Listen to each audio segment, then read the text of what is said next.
tell you what, 20 years ago when I was on rock radio, we would have had a bus trip. We would have had like so much more for Avenged Sevenfold tickets, dude. Like we would have had Meet the band, block party. It would have been like, yeah. It just not that stuff. I'm just saying, like, these tickets, a lot more valuable than I think our promotions team knows. Avenged Sevenfold. You've heard more Avenged Sevenfold on the Rob Dibble Show. Anywhere else? I can't name anywhere where I've heard personally more Avenged Sevenfold. A lot of our returns are Avenged Sevenfold. It was a great band, and they're playing at Mohegan Sun March 21st. The game is Balls of Steel. Oh, thank you for playing this. I played this in the office today, and I think I scared Bob Joyce a little bit in the morning. Hail to the King. Am I right on that? This is my song. Hail to the King.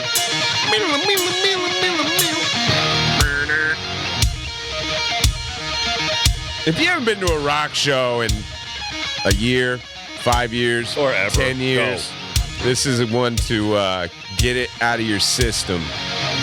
Faux show. Mohegan Sun, March 21st. Tickets are on sale right now. Mohegan Sun box office. Or you can win them before you have to buy them right here on the Rob Dibble Show. Balls of Steel, gentlemen. That's the name of the game today. 860-522-3776. 522-3776, our phone number to play. Lowest ticket price is $53. It's an average price of $179. I'm telling you right now, it's worth it. It's definitely is worth it. They put on a great show. They're a great band. Probably going to be some flames. Definitely going to be some pyrotechnics. Distortion pedals. And there's probably going to be some blood, sweat, and tears. And it's going to smell great. You know what it smells like, Kurt. A little bit of BO. Nothing wrong with that. No, not at a rock show. You should expect that. Dibs is going to give you a name. You tell us if it's a name of an Eastern European metal band or a name of a 1980s pinball machine. Had a lot of fun putting this one together today. We've played this game before. 860-522-3776, 522-3776 if you want to win Avenged Sevenfold tickets from the Rob Dibble Show. Kurt's working hard behind the scenes, getting the callers all lined up. Yeah. Kurt, who you got? Caller one. Sean, what is up? Hey, happy Tuesday afternoon. Excellent, man. How was Thanksgiving, Sean? Oh, it's filling. How about you guys? It was great. Fantastic. Very filling. I would say the same. Excellent. All right, Sean, you know the name of the game. Balls of Steel. It's a 50-50 chance, sir. Dibs is going to give you a name of either an Eastern European metal band or a 1980s pinball machine. You simply tell us metal band or pinball. Are you ready, Sean? Let's do it. All right, Sean. Arch Enemy. Metal band or pinball game? Metal band. No, he's right. Oh, he's right. He gave him a double. He's right. Give him a ding. Give him a ding. All right. Way to start us off, Sean. You are correct. You know your Eastern metal band. Arch Eastern Enemy. European metal band. One of Kurt's favorite metal bands from Eastern Europe. Stay on hold, Sean. Get some information from you. You will be going to see Avenged Sevenfold March 21st at Mohegan Sun. I've never heard Arch Enemy. I do believe there's a lot of females in Arch Enemy, and from their picture this morning is very scary. Very scary group of ladies there in Arch Enemy. Kurt, you're trying to bring up some Arch Enemy there in the system? You got any Arch Enemy? No Arch. I didn't think so. I wasn't trying. I don't think you have any of these bands in the system. Mailing it in. I think the two lead vocalists are women, and then the rest are men. Arch Enemy. Maybe they're married, and that's the name. What the reason of the band is Arch Enemy. Alyssa White Gluz and Angela Gassau.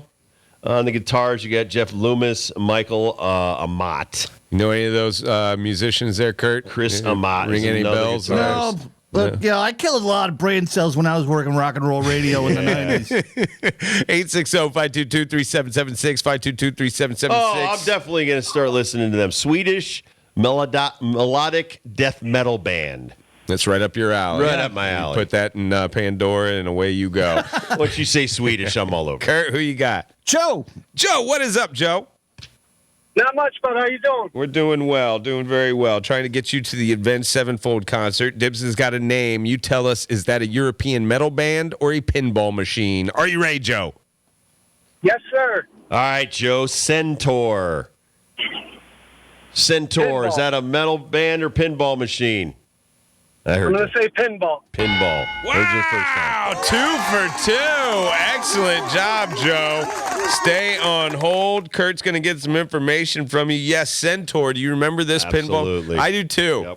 Yep. It's just like a Nordic kind of dude with his muscles bulging out, and then a chick next to him that's full of muscles as well. And I Yep. think they're both wearing steel underwear. And I don't know why, like what the pinball machine game with Centaur was. I forget like what the inner workings were that made it like Centaur-esque. But it was kind of a metal-esque pinball machine.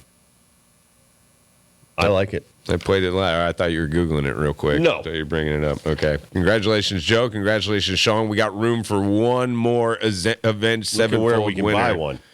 Excellent. Walmart has it. No way. Yeah. That's Centaur. They have Centaur? They have Centaur. I don't believe this. The full pinball machine or one of those No. goofy little ones? Full pinball machine. At Walmart Yep. in America. Yeah, in America. North America. Okay. They'll have to see one to believe it. Who you got back there, Kurt? We need one more winner. Hello, Mark. Mark? Hey, how you doing? All right. What is up? How are you? Doing well, doing well. Dibs has got a band name or a pinball machine name to give you. You pick the right one. You're going to Avenged Sevenfold. Are you ready, Mark? Yes, sir. All right, Mark. Bonsai Run. Metal band or pinball machine? Oof. I got to say pinball machine. Wow! Great job! 3 for 3. 3 for 3. Congratulations, Mark. You are our final winner. We only needed 3 today. Yes, Bonsai Run is a pinball machine, kind of like an African safari pinball machine. There were bamboo shoots within the pinball as well. Mark, By the way, Sean, Centaur, Joe. $3,000 locally for a used pinball machine. Yeah, I believe that. Definitely I have a believe couple in that. my basement. They're pricey. It does. Yeah. I was going to say, Kurt. No, I thought you were bopping on. The other bands that we had were Graveland. That is a European metal band. Bloodbath was on the list as well. Have you ever seen the pinball machine Alien Star? It's kind of like Blade Runner. Alien Star is also available at Walmart. No way. Yes. How much? Give me a price. 3,000. $1,129. Ooh, that's a little bit cheaper than Centaur. Now, it's a little simpler as far as the inner workings of the pinball machine. There was only like 3 bumpers in the middle that you had to mess around with, and then one little like alien shoot off to the left side. What Did not know this one, but this one's because I have Judge Dredd and I've got Terminator that I love. Elvira's House of Horrors right now. Yeah, and this that's is a classic 1980s sold one. out 10,500. Anything with Elvira on it, I mean, it's going to sell. Yeah. I also had Embryon. Embryon was kind of like an alien pinball machine as well. Like it was an embryo from afar. Yes, and you from had an to, alien planet far, like, far away. kill stuff with the pinball. That was a crazy one. Pinball, man. Do you think pinball will ever go out of style? No. I don't think so either. I think as because pinball, like I've seen the adaptations. I've seen people put it on their phone where they have the little. It's just not the same as a real hard copy case pinball machine that you're standing on top of that you're shaking side to side. That's a nice one. Embryon online on eBay. Give it to me. What you got? $3,999.99. It's a about vintage. $4,000. It's a vintage one. Yeah, all these are like 81. Yeah, But I mean, in good shape like this, I might even think about selling mine now.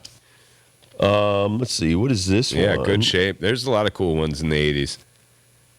I mean, it depends on how well you've kept up some of these games. But this one right here, let's see. What is the name on this one? This is 8-Ball Deluxe. 8-Ball Deluxe Yeah. is $8,000. It's a cowboy looking one.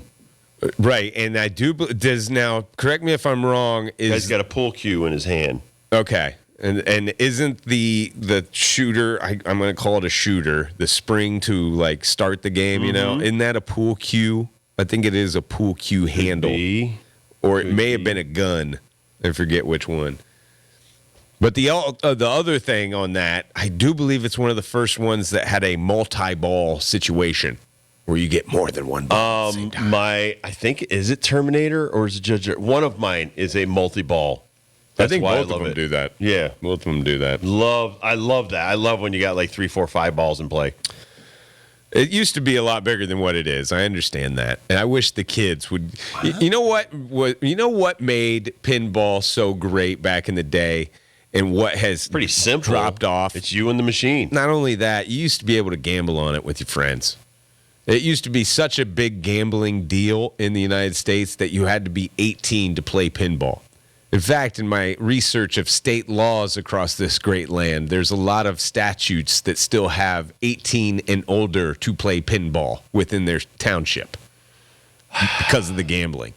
Now, I think if they relax those laws and get our 7 to 8-year-olds gambling on pinball again, pinball will make a huge comeback.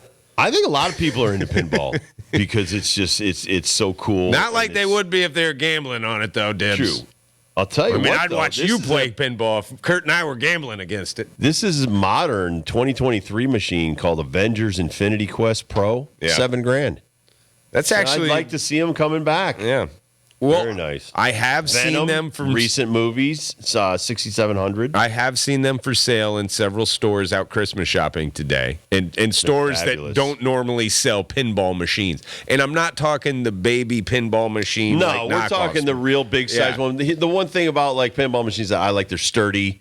They got a big metal case, and you got big metal legs. You have to, because if you don't, you have one of those jerks that starts rocking it from side to side. Oh, if you tilted one, especially so down the street. So my neighbors, the Contis. Those dirty Contis cheating in pinball. No, they're not. They own the pinball place and the billiards place. It's still there down the end of Spring Street in Southington. There, it's right next to Plan B. That's where I spent a lot of my paperboy money and all my other stuff. Gambling on pinball, yeah. Gambling on pinball with the early video machines. And you remember, like, the Asteroids were the early ones, and Galaga and all the other, now you can get, like, something on a little screen, stuff like that. But when you had the actual video games or you had the actual pinball machines, you could spend hours on those things and not that much money if you were good at them. Oh, yeah. That was the excuse to go to the laundromat with my mom. It was like, oh, well, at least I'm going to get, $2 worth of quarters and play about 2 hours of that Penske racing one where you sit down and thing like you're a real race car driver and you got the gear shifter and a big steering wheel and stuff. Now that iRacing's taken over, and now like Penske racing in those little, but I do remember the thing to do. Remember the early racing games, though, especially the one where you were driving and then if you hit something, it spun. Rad Racer? Are you talking Rad Racer right now? Something like that, but it had like Lambos and Ferraris and stuff like that. But it was seat by seat. You were racing whoever your opponent was. Oh, yeah. Those ones, you were shifting, you had a brake pedal, you had a gas pedal, and you had a steering wheel. I mean, and again, you were competing against somebody, and you're out of the house. Honestly, I think those side-by-side racers were the first dirty dogs of the arcades that started charging $1 per. Oh, yeah. As soon as we got $1 per, you have really kicked me in the you-know-whats as a little kid. I am not at that arcade. I am at the cheapo arcade playing basic 25-cent Pac-Man. Billiards are still like a couple of quarters. Maybe some places they're $1 to put quarters in and stuff like that. But for still the good old places, it's 50 cents to rack up some balls and play a game of billiards. I'm with you on the 50-cent pinball for sure. I know some places, some establishments, and you know who you are, charging $1.25 for 3 balls of pinball. That is that's steep. That should be a statute within itself. Pinball should be less than 50 cents or 50 cents. You should go to pinball jail. I agree. Where, like, we put your face at the top of the pinball thing. Fined. Stop. $5,000 per kids pinball. so That's much money. More than $1 per. Yeah.